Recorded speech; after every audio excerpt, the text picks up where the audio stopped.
Hello, in this video I'm gonna show you how we can add apps to home screen on Samsung Galaxy M55 5G. So let's first open the app drawer. Over here, of course, we will find all apps that we have installed on our device. And let's say I want to add WhatsApp to my home screen.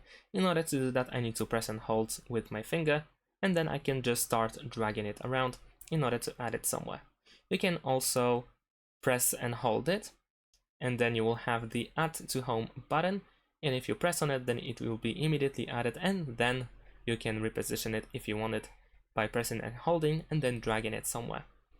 And if you want to remove the app from home screen, you can do the same thing. So press and hold the button on the, press and hold on the icon, and then you have remove. So if you press it, you will not uninstall it, but remove it from the home screen.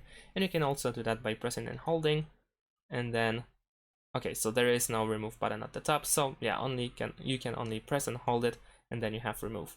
So that's about it. Thanks for watching, leave a like and subscribe to my channel, and see you in my next videos. Bye!